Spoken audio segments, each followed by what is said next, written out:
semana passada, iniciamos falando a respeito de obediência e preguei a mensagem intitulada O Evangelho da Obediência. Gastamos tempo fazendo a fundamentação bíblica doutrinária, né? E eu destaquei 3 coisas aqui. Em primeiro lugar, a relação entre salvação e obediência.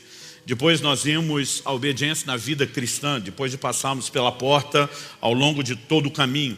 Em terceiro e último lugar, terminamos falando a respeito de como a graça se revela uma força capacitadora para que nós possamos andar em obediência. A ideia foi cobrir muito mais, né, uma visão panorâmica, abrangente do quão importante, significativo, central é o papel da obediência na vida cristã. Nós trabalhamos a obediência não como algo periférico, nem tampouco opcional, mas como cerne do propósito da obra redentora, restituir ao homem esse lugar, né, de poder viver a obediência que Deus espera de nós. Hoje eu quero continuar o assunto, mas eu quero tentar mexer um pouquinho mais naquilo que a gente classificaria de um terreno prático. Então eu quero que você abra a sua Bíblia, por gentileza, comigo, no Evangelho de Lucas, no capítulo 6, e nós vamos ler do verso 46 ao 49. Esse vai ser o nosso ponto de partida. Lucas capítulo 6, de 46 até o 49.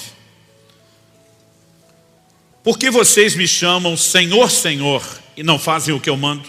Eu vou mostrar a vocês a quem é semelhante todo aquele que vem a mim, ouve as minhas palavras e as pratica. Esse é semelhante a um homem que ao construir uma casa, cavou, abriu profunda vala e lançou o alicerce sobre a rocha. Quando veio enchente, as águas bateram contra aquela casa e não a puderam abalar, por ter sido bem construída. Mas o que ouve e não pratica é semelhante a um homem que construiu uma casa sobre a terra, sem alicerces. E quando as águas bateram contra ela, logo desabou. E aconteceu que foi grande a ruína daquela casa.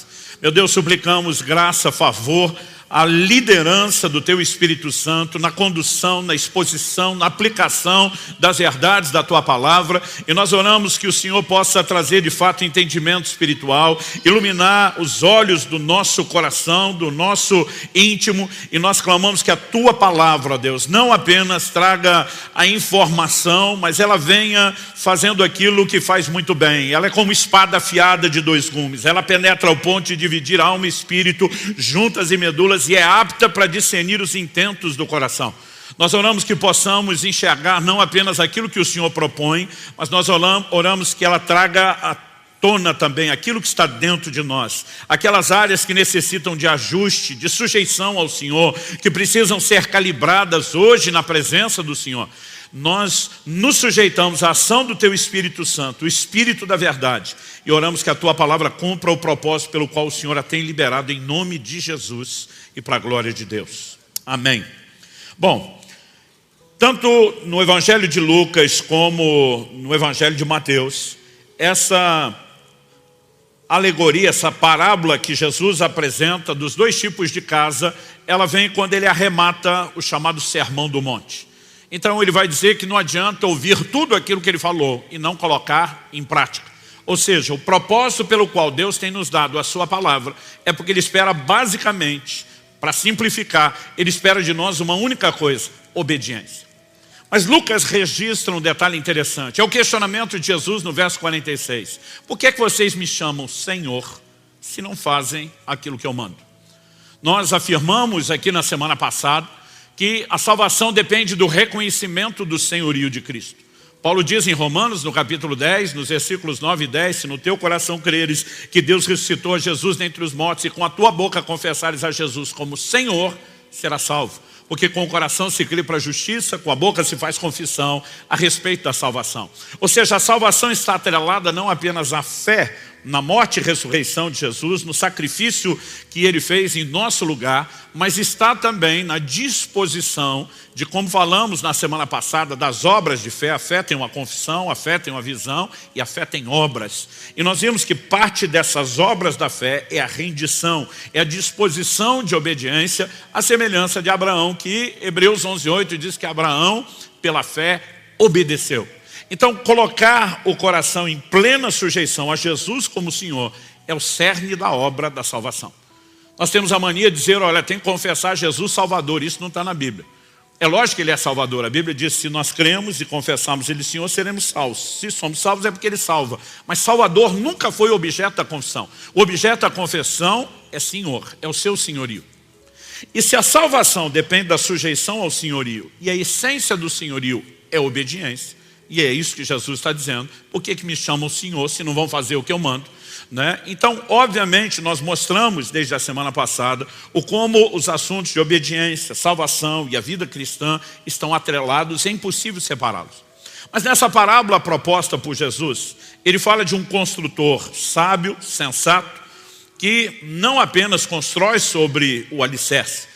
Eu gosto dessa declaração de Lucas que diz que ele abre uma profunda vala. Ele lança alicerce sobre a rocha e de forma inteligente ele edifica uma casa que dura. Então Jesus diz, quando vem a enchente, ela não pode derrubar.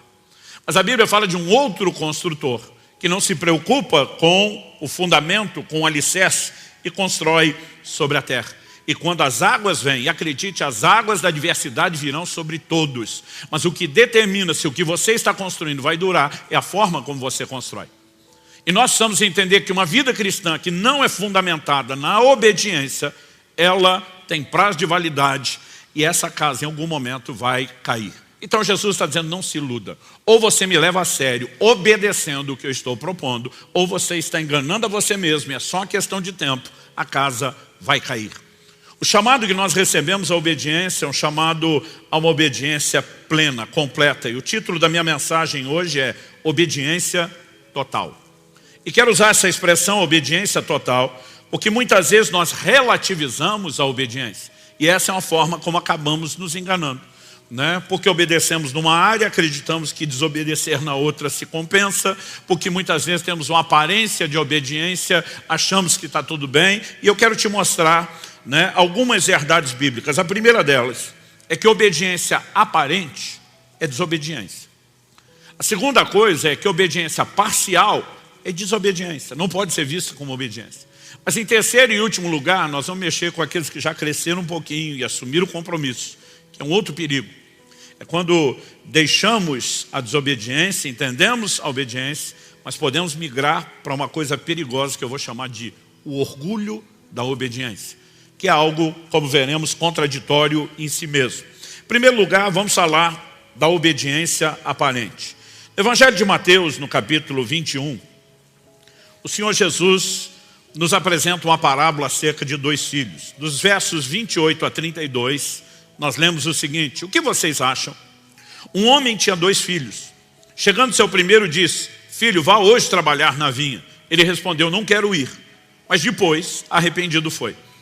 Dirigindo-se ao outro filho, o pai disse a mesma coisa. Ele respondeu, sim, senhor, mas não foi. Qual dos dois fez a vontade do pai? Eles responderam, o primeiro. Quando Jesus propõe a parábola, ele está falando de algo que todo mundo entendia.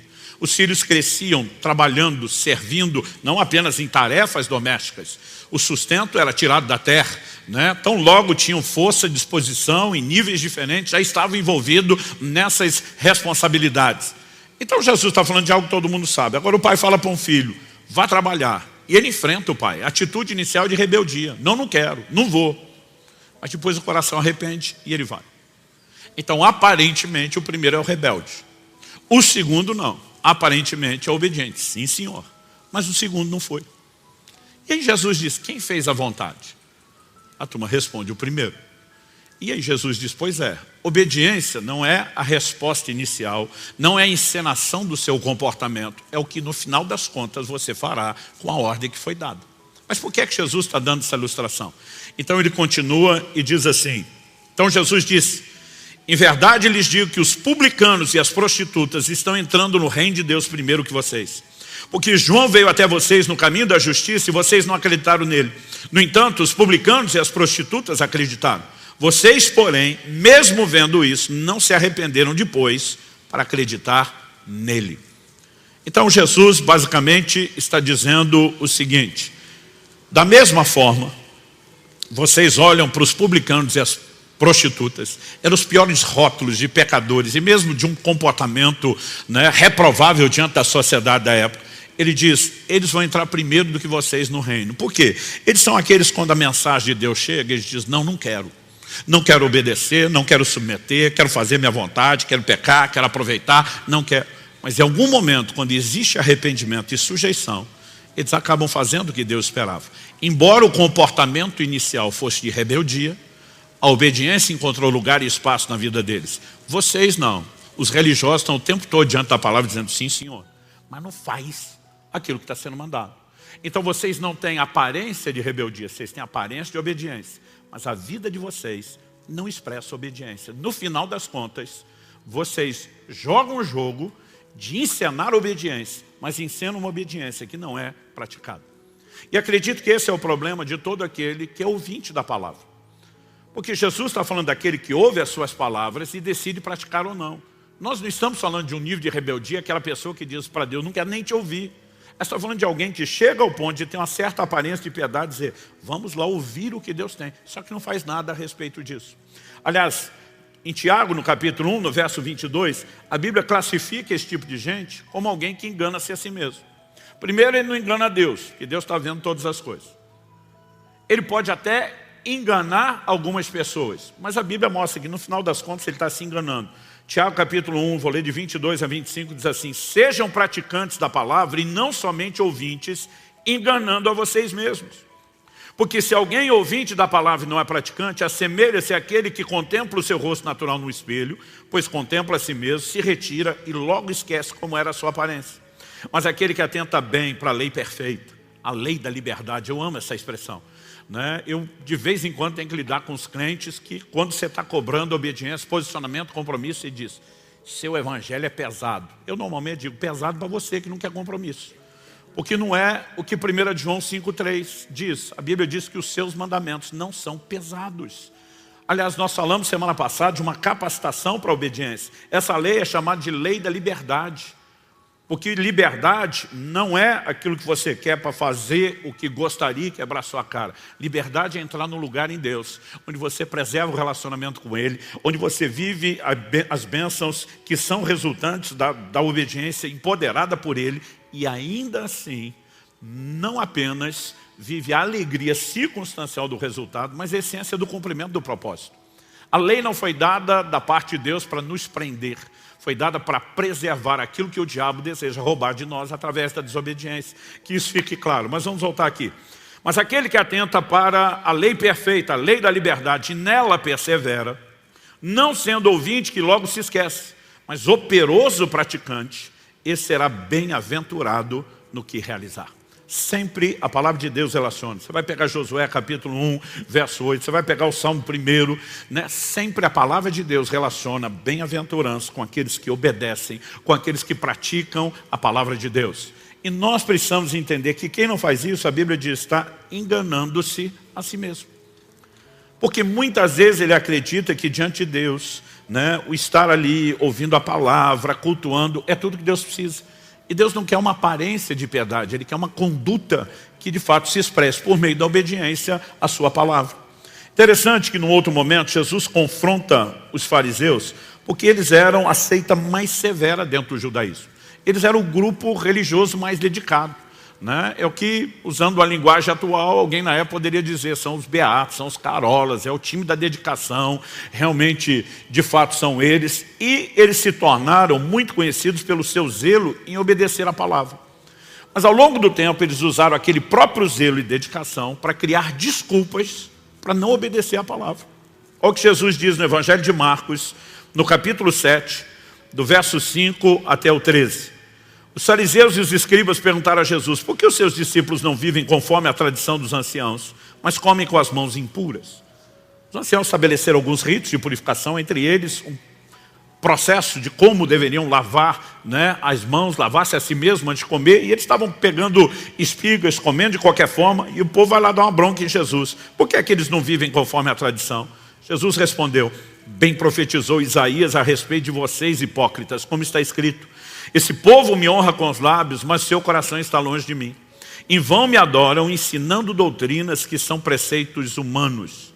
Rejeitando o mandamento de Deus, vocês guardam a tradição humana. Disse-lhes ainda, vocês sempre encontram uma maneira de rejeitar o mandamento de Deus para guardarem a própria tradição. As traduções mais clássicas de Almeida diz jeitosamente. A palavra traduzida jeitosamente, kalos, fala de algo belo, né? Ou seja, diz, vocês embelezam a desculpa da desobediência de vocês. Então, o Senhor diz o seguinte: vocês sempre encontram uma maneira de rejeitar o mandamento de Deus para guardarem a própria tradição. Pois Moisés disse, honre seu pai e sua mãe, e quem maldisser seu pai ou sua mãe seja punido de morte. Vocês, porém, dizem que se alguém disser ao seu pai ou à sua mãe, aquilo que você poderia receber de mim é corbã, isso é oferta ao Senhor, então vocês o dispensam de fazer qualquer coisa em favor do seu pai ou da sua mãe, invalidando a palavra de Deus por meio da tradição que vocês mesmos passam de pai para filho. E fazem muitas outras coisas semelhantes. Ou seja, Jesus está dizendo, vocês conseguiram criar rituais, aparências de piedade que negam a palavra. Conversa é essa. A Bíblia manda honrar pai e mãe. E fala das consequências de você agir da forma inversa. Agora vocês dizem que quando a pessoa consagrou a Deus aquilo, ela não deve mais obediência. Jesus está dizendo que conversa é essa. Eu imagino que fosse uma linguagem de hoje mais aberta, escancarada, o Senhor Jesus perguntando, que palhaçada é essa? Né? Como é que vocês chegaram a esse ponto? Mas o interessante é que por trás de tudo isso, né, existem normas sendo estabelecidas que aparentam que eles estão defendendo um código, que eles continuam vivendo a obediência. Mas o que na verdade eles estão praticando é só uma aparência de obediência. Existem muitas formas pelas quais nós podemos fazer isso. Eu me lembro de um fato curioso. Na adolescência, quando fui cheio do Espírito Santo, estava com o coração disposto a buscar Deus, é lógico que você quer conectar na turma que está levando Deus a sério. É muito melhor você estar acompanhado dessa turma dos que não estão levando Deus a sério. E acredite, dentro da igreja pode ter de tudo. Mas mesmo essa turma queria levar Deus a sério, eu vi essa turma inventar umas regras que eu falava para eles, de onde vocês tiraram isso? Então, por exemplo, o grande desafio dos jovens e adolescentes que sabiam a importância de andar em pureza, a maioria de nós, todos tínhamos decidido, nós vamos esperar o casamento, vamos fazer tudo certo, mas existia um zelo até para a forma como olhava para as mulheres. Jó 31:1 diz, fiz aliança com os meus olhos, como pois os fixaria numa vista? Então você olha para um cara mundano, às vezes a mulher passa e dá o raio-x de alto a baixo, né? Consegue avaliar, imaginar tudo que quer. A conduta de um homem de Deus não deve ser dessa forma. E essa hora que pelo menos os machos tinham que dizer um amém aí, vamos lá. Mas a garotada, essa turma, dizia o seguinte, que a primeira olhada não é pecado. O que é a primeira olhada? A moça passou, às vezes o camarada assim dá aquela espiada, mas daqui a pouco ele pensa o que é que realmente passou e diz que a segunda olhada é que é pecaminosa. A primeira não tinha má intenção. Eu dizia para eles, então olha primeiro e não para até o fim. Está resolvido o problema. A questão não é quantas vezes olha, Jesus fala sobre a intenção do coração. E às vezes nós ficamos inventando algumas outras regras para simplesmente maquiar aquilo que claramente está lá. Dá para entender isso? E nós temos uma capacidade de articular e inventar essas coisas que é incrivelmente criativo. Segunda coisa que eu quero falar. Obediência parcial, assim como a aparente, é desobediência. Não tem outro rótulo. 1 Samuel, no capítulo 13, a palavra de Deus fala a respeito de Saul. Saul foi o primeiro rei que a nação de Israel tem, escolhido pelo próprio Deus. Deus sinalizou quem seria a pessoa.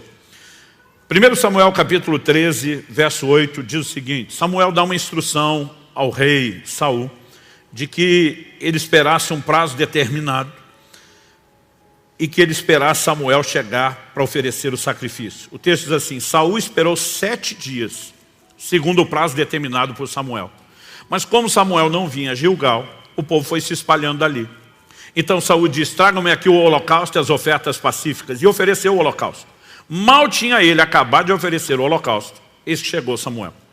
Saul saiu ao encontro dele para o saudar. Samuel perguntou, o que foi que você fez?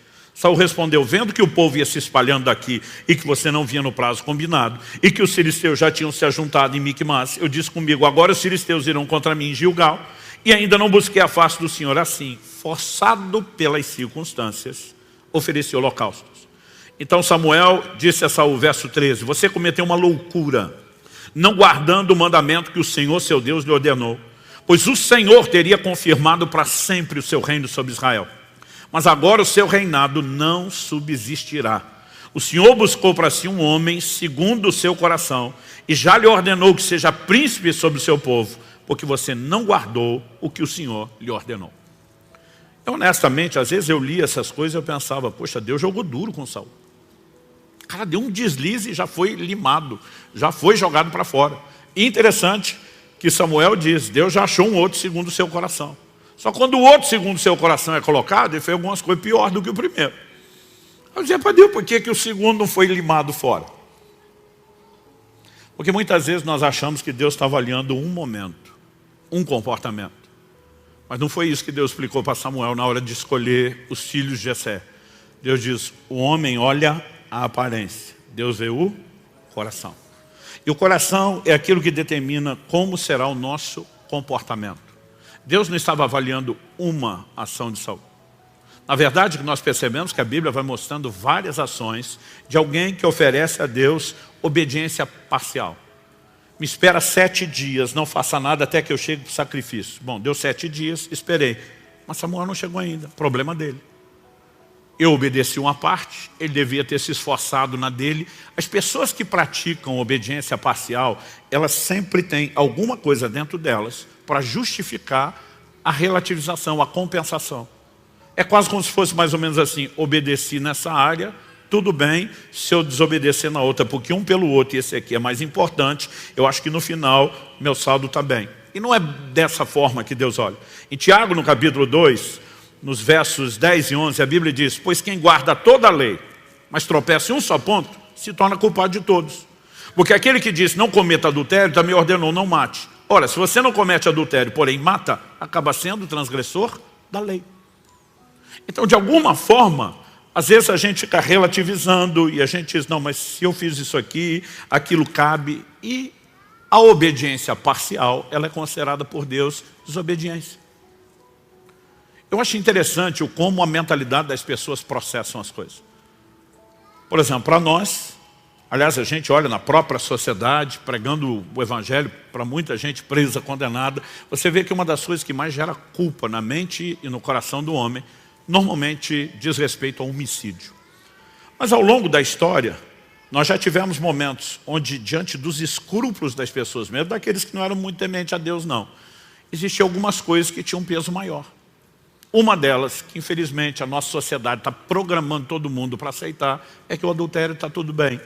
Mas, por exemplo, por que Abraão faz um acordo com Sara, sua esposa, e diz, olha, onde a gente chegar, você vai dizer que é minha irmã e não minha esposa. Porque ele diz, você é uma mulher muito bonita, vão querer você, e para ficar com você vão me matar. Por que queriam matar Abraão? Porque se a mulher tem marido, ninguém pode ficar com ela, mas se tiver viúva, pode. Então olha a cabeça dos caras. Adulterar não, matar tudo bem. Porque pelo menos depois que a gente matar o cara, a gente cometeu um pecado menor, mas o pecado maior, que é o adultério, nós não vamos cometer. Hoje em dia, as pessoas olham para o adultério como o pecado menor e o homicídio maior. Mas a relativização continua. Só que a Bíblia está dizendo, o mesmo Deus que ordenou uma coisa, ordenou outra.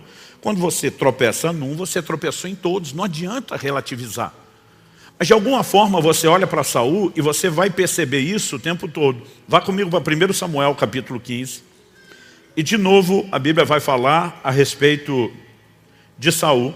E a Escritura nos mostra o como de fato aquilo era uma conduta recorrente. 1 Samuel 15, eu vou começar no verso 1.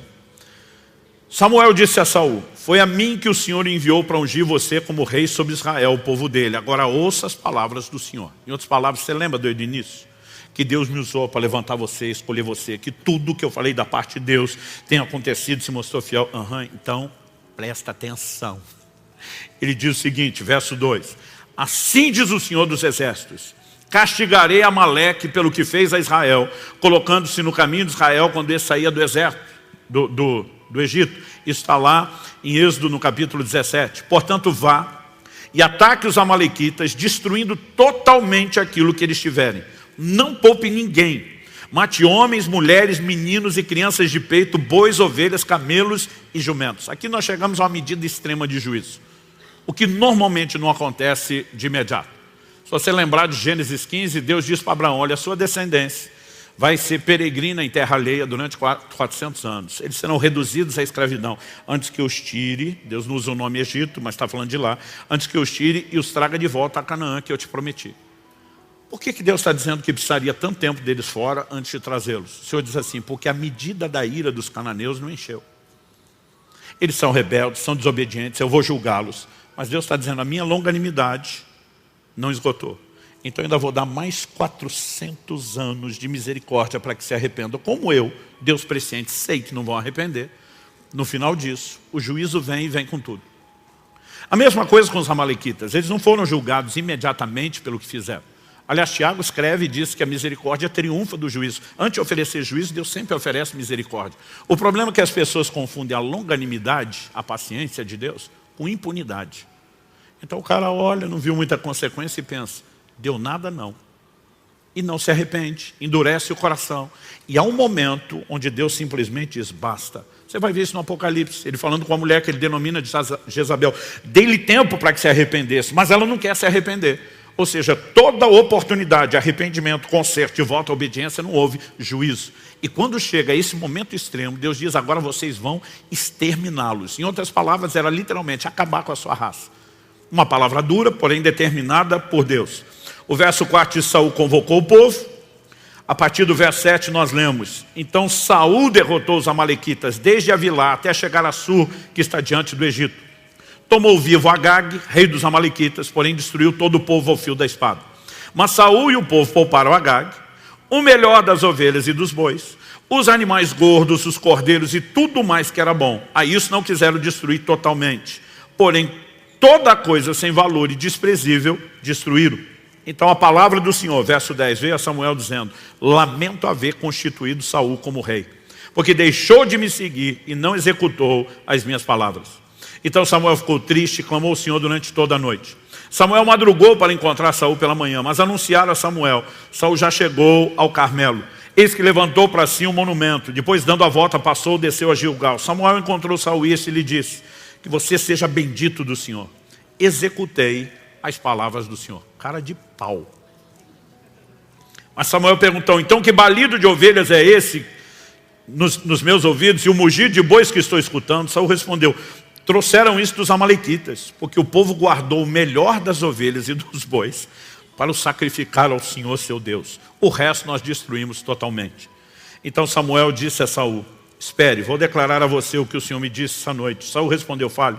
Samuel continuou, não é verdade que mesmo sendo pequeno aos seus próprios olhos, você foi colocado por cabeça das tribos de Israel.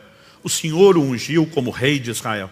O Senhor o enviou esse caminho e disse, vá e destrua totalmente esses pecadores, os amalequitas, e lute contra eles até exterminá-los.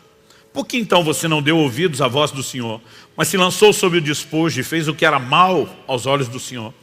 Então Saul disse a Samuel, pelo contrário, dei ouvidos à voz do Senhor e segui o caminho pelo qual o Senhor me enviou. Eu trouxe Agag, o rei de Amaleque, e destruí totalmente os amalequitas. Mas o povo pegou o despojo das ovelhas, dos bois, o melhor do que estava destinado à destruição, para oferecer ao Senhor, seu Deus, em Gilgal. Interessante essa expressão que aparece aqui, destinada à destruição, é a palavra hebraica Sherem. É a mesma usada quando Deus diz para Josué, quando vocês conquistarem Jericó, ninguém pegue nada. O ouro, o tesouro, a prata são consagrados a Deus. O resto, Xerém. A palavra Xerém significa consagrado à destruição.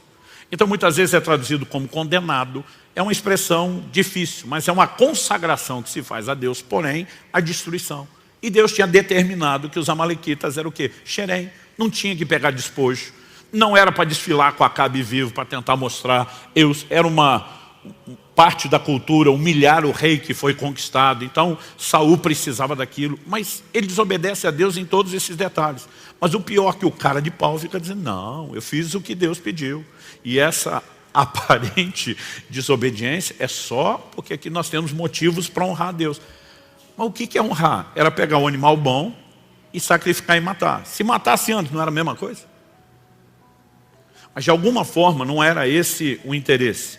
Olha o que diz o verso 22. Porém Samuel disse, e aqui precisa chamar minha e sua atenção. Será que o Senhor tem mais prazer em holocaustos e sacrifícios do que no obedecer a sua palavra? Eis que obedecer é melhor do que o sacrificar e ouvir melhor do que a gordura de carneiros. Nós lemos esse texto semana passada.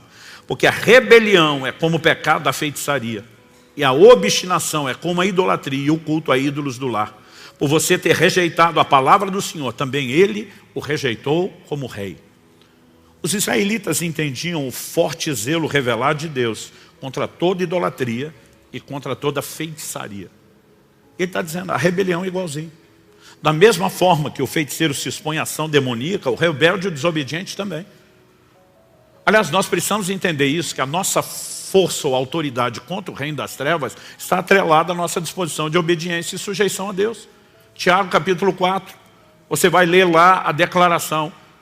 Sujeitai-vos, portanto, a Deus e resistir o diabo e ele fugirá de vós. Tem crente tentando praticar só o resistir o diabo, sem praticar o sujeitai-vos a Deus. Agora, você só pode exercer autoridade quando está submisso à autoridade. Aquele centurião romano que vem pedir que Jesus cure o seu servo, ele diz assim, eu sou um homem sujeito à autoridade e tenho homens debaixo da minha autoridade.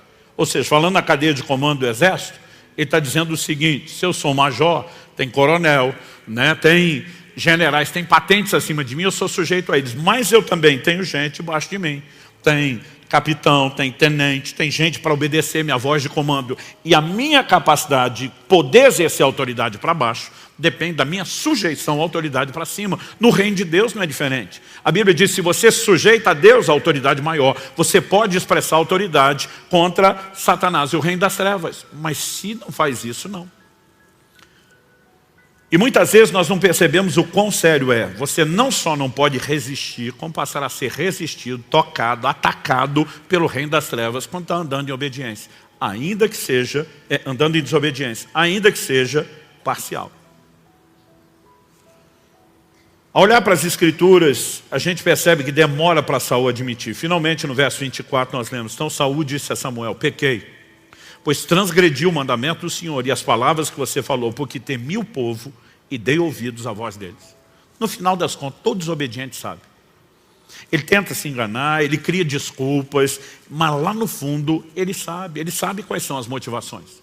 Então queria honrar a Deus coisa nenhuma. Ele está preocupado com a popularidade. Agora quem está mais preocupado com a sua popularidade, né, em ser aceito, com a sua reputação diante dos homens do que diante de Deus, não vai estar bem com Deus. O apóstolo Paulo disse, se eu quisesse agradar homens, não seria servo de Cristo. Então uma escolha que eu e você precisamos fazer. Quando a mulher de Potifar está dando em cima de José, a Bíblia não diz que José a rejeitou porque ela não era o tipo dele. Ele diz, como cometeria eu tamanha maldade contra Deus? Aliás, quando você pensa um cara de posição como Potifar, posição social, riqueza e tudo, numa época em que casamento não acontecia por uma história meramente romântica, ele certamente tinha aquela dona do lado dele. Mas José está dizendo, eu não vou fazer algo contra Deus. Eu estou mais preocupado em me dar bem com Deus do que com a senhora ou com qualquer pessoa aqui na terra. Sabe, algo precisa ser resolvido no nosso coração. Obediência é fruto de um entendimento. Nós estamos debaixo do senhorio de Cristo. Ele nos governa e ponto final. Isso não pode ser relativizado. Mas toda tentativa de uma obediência, né, parcial, interessante que nesse momento, quando Saul peca e Samuel o confronta, ele diz, fica aqui comigo, me honra diante do povo. Ele está preocupado em manter a reputação. Ele não está nem aí que ele vai perder o reino, que Deus anunciou. Você não vê ele chorar, se humilhar. É a grande diferença de Davi. Ah, pastor, mas Davi também pecou e desobedeceu. É verdade, mas quando pecou, você vê no Salmo 51 ele dizer, contra ti. E contra ti somente eu pequei. Por que Davi abandona Jerusalém na revolta de Absalão? Ele dá um perdido no reino. Ele está agindo como quem diz, eu até mereço perder isso tudo, fui eu que quebrei o princípio, né? Mas de alguma forma o que você vê é que a preocupação de Davi era mais com a reputação diante de Deus do que diante dos homens. Mical, filha de Saul, que é de outra escola, critica ele quando ele está dançando diante do Senhor. E diz, você não se portou como rei diante das pessoas. Davi está dizendo, eu estou lá preocupado com o que as pessoas acham, eu estou preocupado com o que ele pensa de mim. Então, essa forma de pensar e lidar, vai nos levar a decidir como é que nós vamos andar diante de Deus. E obediência parcial é desobediência, não tem outro nome. Ela é algo interesseiro, ela é algo egoísta, então eu seleciono o que eu acho que me convém, eu adapto, né, aquilo que está de acordo com a minha vontade. Gente, Deus dá um comando para Elias, quando Elias diz isso no ministério. Deus diz, ok, eu quero que você unja 3 pessoas. Isso está lá em 1 Reis 19:15. Você vai ungir Eliseu, filho de Safate, profeta em seu lugar. Você vai ungir Azael, rei da Síria. E você vai ungir Jeú, rei de Israel. O que o Elias fez? Foi lá e ungiu só Eliseu. Nunca ungiu os outros que Deus mandou. Porque basicamente ele está dizendo, o que eu quero é cair fora. O Senhor já falou, quem é o substituto, eu unjo ele que resolve o problema. E quem teve que ungir os dois reis foi Eliseu. Azael, a menção de Azael sendo ungido rei por Eliseu está em 2 Reis 8, de 7 a 13, e a menção de Jeú sendo ungido rei sobre Israel por Eliseu está em 2 Reis 9, de 1 a 3. De alguma forma, Elias diz, eu quero garantir ao meu lado. Toda obediência parcial, ela não reflete submissão, e Deus trata de uma forma diferente. Então não adianta eu e você relativizarmos isso. Quem está entendendo? Mas, para aqueles de nós que começamos a crescer e amadurecer, e a obediência é um processo, é algo que se aprende. O livro de Hebreus nos diz lá no capítulo 5, e eu acho muito importante que a gente entenda isso. Hebreus capítulo 5, nos fala a respeito de Jesus, nos versos 7 a 9, assim, ele, Jesus, nos dias da sua carne, tendo oferecido com forte clamor e lágrimas, orações e súplicas a quem o podia livrar da morte, foi ouvido por causa da sua reverência. Embora fosse filho, aprendeu a obediência pelas coisas que sofreu. Repita comigo, aprendeu a obediência. Não, com mais ânimo e vontade. Vamos lá, aprendeu a obediência. O texto diz, aprendeu a obediência pelas coisas que sofreu e tendo sido aperfeiçoado, tornou-se o autor da salvação eterna para todos os que lhe obedecem. Aquele que aprendeu a obediência salva os que lhe obedecem. Essa frase, aprendeu a obediência, ela deu nó na minha cabeça muitas vezes. Peraí, a Bíblia diz que Jesus nunca pecou. Pecado é desobediência. 1 João, capítulo 3, verso 4, diz que o pecado é a transgressão da lei, ou seja, a desobediência. Se ele nunca pecou, ele sempre foi obediente. Como é que está dizendo que aprendeu a obediência? Nós precisamos entender que a obediência, ela poderia ser classificada em níveis distintos de maturidade. Aqui o texto não está dizendo que ele não sabia nada, ele está dizendo que ele está enfrentando uma situação que vai gerar conflito de vontades. Coração de Jesus no Getsemane. Se possível, passe de mim esse cálice. No entanto, eu não estou aqui para defender a minha vontade, seja feita a sua, não a minha. Há um conflito de vontade acontecendo para esse nível que ele não chegou antes. Paulo, em Filipenses 2, vai falar de Jesus assim, foi obediente até a morte, e morte de cruz. Ele vai falar do mais alto nível da obediência, a plena rendição. Eu me anulo por completo, eu morro, eu me entrego, eu não vou defender a minha vontade. Então, à medida que nós seguimos na vida cristã, nós vamos sendo trabalhados por Deus, amadurecendo, e vamos aprendendo estágios de obediência. Aprendemos verdades, como aqui ensinamos semana passada, a obediência não depende de esforço humano, ela depende de uma decisão humana, mas de uma cooperação com a capacitação divina. E à medida que vamos compreendendo não só o que tem que ser obedecido, mas a seriedade disso, os recursos de Deus, é lógico que a obediência ela se torna cada vez mais presente na nossa vida.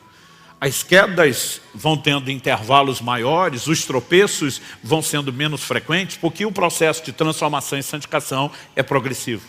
Mas mesmo para aqueles de nós que crescemos, a ponto de dizer, olha, dá para dizer que aqui tem obediência. Nós corremos um perigo, que é agora sair de um extremo, de um lado da vala, para o outro. E é o que eu vou chamar de o orgulho da obediência. Em Atos, no capítulo 10, eu quero ler dos versos 9 a 16. A Bíblia diz assim, no dia seguinte, enquanto eles viajavam e já estavam perto da cidade de Jope, Pedro subiu ao terraço por volta do meio-dia a fim de orar. Estando com fome, quis comer. Mas enquanto lhe preparavam a comida, sobreveio-lhe um êxtase. Viu o céu aberto e um objeto como se fosse um grande lençol que descia do céu e era baixado à terra pelas 4 pontas, contendo todo tipo de quadrúpedes, répteis da terra e aves do céu. E ouviu-se uma voz que se dirigia a ele, levante-se Pedro, mate e coma. Mas Pedro respondeu, de modo nenhum, Senhor, porque nunca comi nada que fosse impuro ou imundo. Pela segunda vez a voz lhe falou, não considere impuro aquilo que Deus purificou. Isso aconteceu 3 vezes. E em seguida, aquele objeto foi levado de volta para o céu. O apóstolo Pedro está chegando em Jope, está com fome, a turma resolve preparar, a comida, o almoço, mas a Bíblia diz que ele sobe ao terraço. Por volta do meio-dia, o sol comendo solto, mas ele diz, vamos orar, vamos buscar Deus. Quando ele está no momento de oração, ele tem um êxtase. Alguns acreditam que isso é um arrebatamento de sentidos. Ele simplesmente desliga do natural e ele entra numa percepção do mundo espiritual. Um lençol vem sendo baixado do céu, segurado pelas 4 pontas. E quando o lençol é baixado, que ele percebe que ali tem todo tipo de animais, todos. Aliás, a Bíblia é bem detalhada nisso, quando diz, contendo todo tipo de quadrúpedes, répteis da terra, aves do céu. E ele ouve uma voz, bem sugestiva, para quem foi orar enquanto está com fome e estão preparando o almoço. Levanta, mata e come. Pedro está em oração, ele sabe que é experiência espiritual, ele sabe que aquilo desce do céu e ele sabe que é Deus falando. Porque ele responde, de modo nenhum, Senhor. Deus está dando um comando, levanta, mata e come.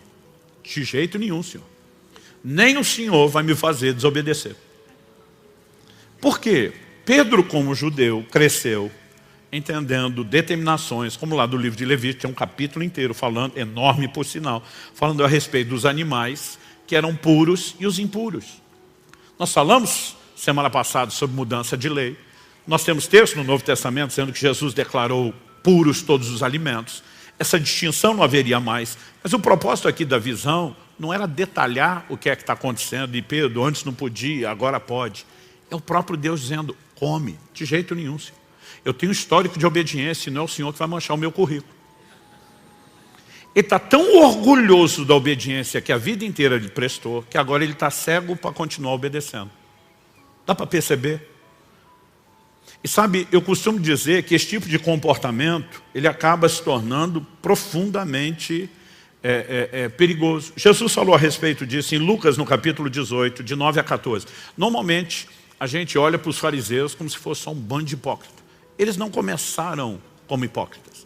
Eles começaram como um movimento zeloso de respeitar, obedecer a palavra, levar Deus a sério e se perderam no processo. Lucas capítulo 18, de 9 a 14. Jesus também contou essa parábola para alguns que confiavam em si mesmos, por se considerarem justos e desprezavam os outros. Então a parábola tem destino certo. Quem confia em si, se acha justo e ainda se compara a ponto de desprezar os outros, olhando com desdém, dizendo eu sou melhor do que você. Ele diz, 2 homens foram ao templo para orar. Um era fariseu, era o mais alto nível de um cara religioso, outro era publicano, era o pior rótulo de pecador. O fariseu ficou em pé e orava de si para si mesmo. Eu amo essa definição de Jesus. Orava de si para si, porque com esse coração não está falando com Deus e Deus não está ouvindo essa oração. Orava de si para si mesmo dessa forma, ó Deus, graças te dou, porque não sou como os demais homens, roubadores, injustos, adúlteros, nem ainda como esse publicano. Jejuo 2 vezes por semana, dou o dízimo de tudo que ganho. Em outras palavras, eu sou o cara. Eu fico tentando imaginar o que é o publicano do lado dele, tendo que ouvir uma oração dessa. Senhor, eu te louvo que eu sou muito melhor que esse miserável do meu lado. Alguns de nós, publicanos, pensaria, publicano por publicano, pecador por pecador, já dava um couro no camarada do lado, dentro da casa de Deus. A Bíblia diz assim, o publicano, estando em pé longe, nem mesmo ousava levantar os olhos para o céu, mas batia no peito, dizendo, ó Deus, tem pena de mim. Outra tradução diz, misericórdia de mim que sou pecador. Digo a vocês que este desceu justificado para a sua casa e não aquele. Porque todo o que se exalta será humilhado, mas o que se humilha será exaltado. Que esse texto seja devidamente entendido. Deus não está punindo o obediente para recompensar o desobediente. O assunto agora é humildade ou orgulho. E isso é o que está sendo abordado. Só que a Bíblia diz claramente que Deus resiste ao soberbo. Se tem algo que vai envenenar o relacionamento de qualquer pessoa com Deus, é o orgulho. E esse cara tem o orgulho da obediência. O senhor sabe que eu jejuo 2 vezes por semana, eu dou o dízimo de tudo, eu sou o cara. E quando você entra nesse modo de fazer o que deve, mas se gloriar por isso, você está desfazendo aquilo que fez. Porque a mesma Bíblia que mandou você fazer aquelas coisas, manda que você não se orgulhe. E quando você tropeça num ponto, você tropeçou em todos os outros. É como se não tivesse feito nada daquilo do qual você se orgulha. Aliás, o orgulho da obediência é contraditório. Porque não se trata de mérito. Nós falamos semana passada que a única forma de viver plena obediência é pela capacitação da graça. Então, no final, se eu e você obedecemos, tem que haver em nossos corações uma atitude de quem reconhece.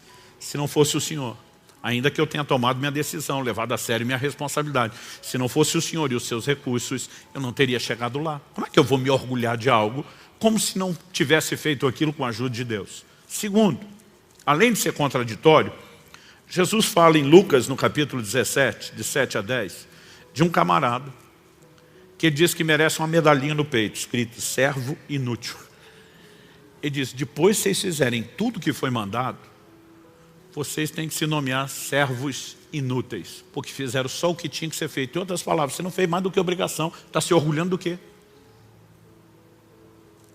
Então, nós precisamos entender que o orgulho da obediência é contraditório à ação da graça e faz a gente achar, de alguma forma, que isso não era a obrigação que nós temos que carregar.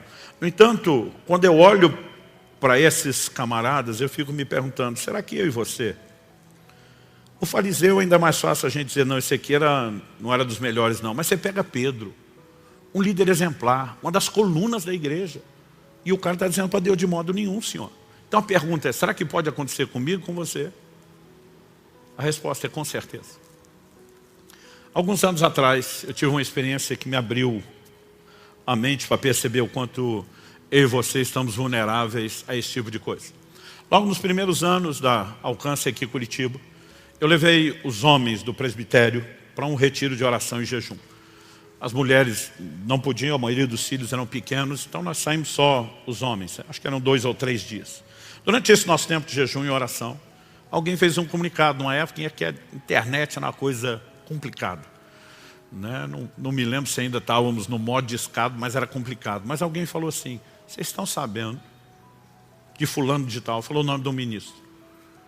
Falou assim, o cara veio a público com um vídeo de uma confissão, admitindo que tropeçou, que caiu, que errou, está se afastando do ministério, está sendo exposto, né, a um tempo de disciplina. E alguém falou, ó, estou com o vídeo aqui. Falei, vamos assistir isso. E nós assistimos o vídeo. E quando terminamos de assistir o vídeo, eu falei para eles, escreva o que eu vou falar. A maioria de quem está perto de mim o suficiente sabe que se eu falar escreva, o negócio é muito sério e dificilmente não acontece. Né? Porque eu só falo isso quando estou debaixo de muita convicção. Eu falei, escreva o que vai acontecer. E não estava falando por revelação de Deus, não. Era dedução. Eu falei, ele fez essa confissão com o líder do lado. O líder não está dando só apoio ao processo. Eu conheço o líder dele. O líder dele é jogo duro. E ele engoliu esse negócio a seco. Porque não tinha muita opção. Mas ele não vai aguentar o processo. Só quando ele não aguentar, ele é o queridinho, ele é o popular, não o líder dele, conhecido por ser austero e duro. Então, a hora que ele espanar, mesmo não cumprindo o processo, ele vai ser acolhido por outros líderes fora do ministério dele, que vão dar um tratamento bem mais suave a tudo que aconteceu. E, infelizmente, vão tratar a coisa como prazo de validade. Então, eu acho que pelo que aconteceu, eles vão achar que 1 ano é pouco. Com 1 ano e meio, esse cara volta para o ministério como se o tempo resolvesse as coisas. Eu falei, infelizmente, ele vai ter um grande apoio para voltar, mesmo não cumprindo tudo isso ao qual ele está se comprometendo. E como eu queria ter errado. Mas não errei. Tudo que eu falei se cumpriu. 1 ano e meio depois, estou chegando numa outra cidade para participar de um evento. Vários dos nossos pastores, não só da Alcance Curitiba, os outros foram conosco para receber de Deus lá. E quando cheguei na cidade, eu vi, não falei com ninguém, não comentei com ninguém, mas vi um outdoor anunciando um evento de restauração e celebração da volta daquele irmão ao ministério. Quando vi aquilo dentro de mim, fiz as contas, falei exatamente 1 ano depois, 1 ano e meio depois, tudo aconteceu como queria e a gente segue banalizando coisas que deveriam ter um pouquinho mais de consideração e ser tratado de forma mais importante. Mas não falei para ninguém, só pensei. E fui dormir, chateado com o que eu vi, mas fui dormir. Dia seguinte, quando acordei, o evento estava acontecendo num hotel, então eu lembro que eu estou passando pela área do café da manhã para me dirigir ao auditório. E o Ney, pastor da Alcance nosso em Irati, que eu brinco que ele é uma máquina de sonho profético. O Ney me veio e falou assim, amigão, antes de você entrar lá, preciso te contar um sonho que eu tive com você essa noite. Quando eu falei isso, falei, daqueles bem coloridos. Ele falou, daqueles bem coloridos. Já puxei uma cadeira, sentei e falei, vem cá, fala já. Ele olha para mim sem saber de nada, ele nunca esteve na reunião de 1 ano e meio antes, que era só os pastores de Curitiba, eu nunca mais falei isso com ninguém, não falei o que eu pensei no dia anterior, mas ele olha para mim e diz, tive um sonho com você e fulano, e fala o nome do ministro. Quando ele falou o nome do cara, eu pensei, Deus ouviu. Eu falei para ninguém, mas Deus ouviu.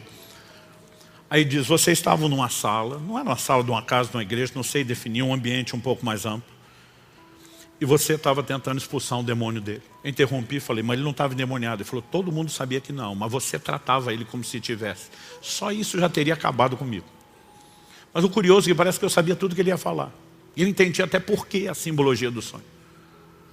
Aí ele falou, você está lá tentando expulsar o demônio e entra uma outra pessoa na sala. Quando essa pessoa entra, ele falou, ele não se identificou como tal. Mas pela minha experiência, pelo porte, pela glória, o semblante, eu te afirmaria que era um anjo de Deus. E quando ele entra, ele estende a mão na direção de vocês dois. A hora que ele estendeu a mão, como a gente vai quando vai orar por alguém, parece que vocês dois levaram um coice de um cavalo. Foram jogados 2, 3 metros. Aí interrompi ele e falei, essa é a hora que o fulano some do sonho e fica só eu. Ele, como é que você sabe? Eu falei, não só fica só eu levanto do chão do jeito que eu caí, e a roupa está desarrumada, está suja, talvez até rasgada. Ele, como é que você sabe? Roupas da Bíblia falam da condição de alguém diante de Deus. Roupa suja, rasgada, meu amigo, é pecado, não tem outra coisa. E nessa hora eu pensei, o canhão virou para o meu lado. E disse que aquela pessoa que entrou na sala vira e comenta com ele, apontando para mim, e diz assim, ele é um homem de grande integridade. Mas quando faz da integridade dele um escudo de justiça própria, ele é tão pecador quanto qualquer outro. E eu não sabia onde enfiar a cara de vergonha.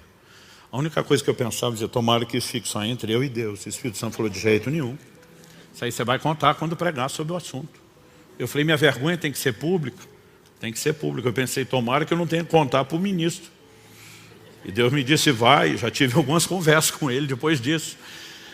Porque muitas vezes não adianta eu e você termos o compromisso com Deus, a obediência, e entrarmos no modo do orgulho da obediência.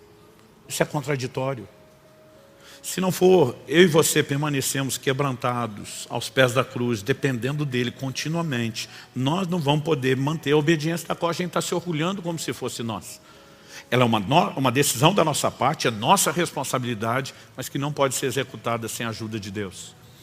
E, de alguma forma, aquela lição para mim foi muito clara. Começou a abrir meus olhos para perceber na Bíblia, ou como muitas vezes nós podemos entrar nesse lugar que acaba por si, nos cegando e anulando tudo aquilo que nós estamos construindo.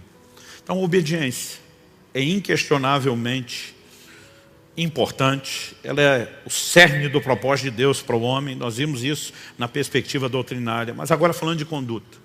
Que você possamos entender que a aparência de obediência não é obediência, é desobediência. Que obediência parcial é desobediência.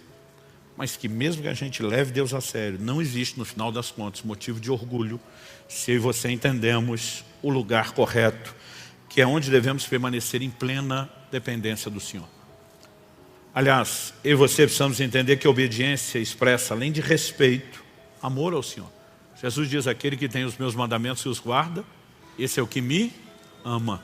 E como diz 1 João 5,3, os seus mandamentos não são penosos ou pesados, porque nós não precisamos carregá-los sozinhos, não é fruto de esforço. Precisamos nos sujeitar à graça capacitadora. Mas o chamado não pode ser relativizado. Fomos chamados à obediência, e obediência total.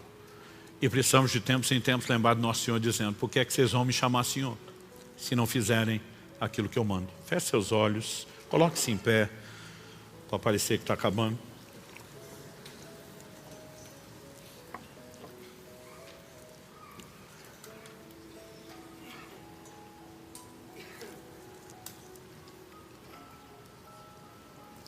Meu Deus, nós reconhecemos que se o Senhor não vivificar a Tua palavra dentro de nós, sairemos apenas com um pouco mais de informação, com material para pensar, sem contar o risco daqueles de nós que sequer vamos dar continuidade em pensar naquilo que o Senhor falou. É por isso que clamamos uma vez mais a ação do Teu Espírito Santo. Ajuda-nos, ó Deus, a entender na nossa vida quais aspectos merecem a devida atenção. Talvez haja entre nós aqueles estão praticando obediência aparente, sem enxergar com clareza que isso é desobediência. Talvez haja aqueles que optaram pela obediência parcial, estão enganando-se a si mesmos sem perceber que isso é desobediência. Talvez haja aqueles que reuniram as duas coisas.